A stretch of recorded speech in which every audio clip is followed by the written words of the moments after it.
অসুস্থ মিঠুন চক্রবর্তী বাইপাসের ধারের একটি বেসরকারি হাসপাতালে অস্ত্রোপচার হয়েছে তার। শুক্রবার সকালে অভিনেতাকে দেখতে হাসপাতালে পৌঁছে গেলেন মুখ্যমন্ত্রী শুভেন্দু অধিকারী। সঙ্গে ছিলেন যাদবপুরের বিধায়ক সর্বপল্লী মুখোপাধ্যায় সহ অন্যান্যরা। এদিন চিকিৎসকদের সঙ্গেও কথা বলেন মুখ্যমন্ত্রী, খোঁজ নেন মিঠুন চক্রবর্তীর শারীরিক অবস্থার। বেশ কয়েক বছর আগে মমতা বন্দ্যোপাধ্যায়ের সঙ্গ ত্যাগ করে বিজেপিতে যোগ দিয়েছিলেন মিঠুন চক্রবর্তী।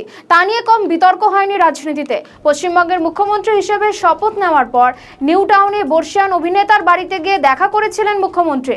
মিঠুন চক্রবর্তী হাসপাতালে ভর্তি জানতে পেরেই এদিন তার কাছে ছুটে গেলেন মুখ্যমন্ত্রী শুভেন্দু অধিকারী। সেই ছবি আপনাদের সামনে রেখেছি। অসুস্থ মিঠুন চক্রবর্তীকে দেখতে হাসপাতালে গেলেন মুখ্যমন্ত্রী শুভেন্দু অধিকারী এবং পাশাপাশি তিনি চিকিৎসকদের সঙ্গেও কথা বলেছেন।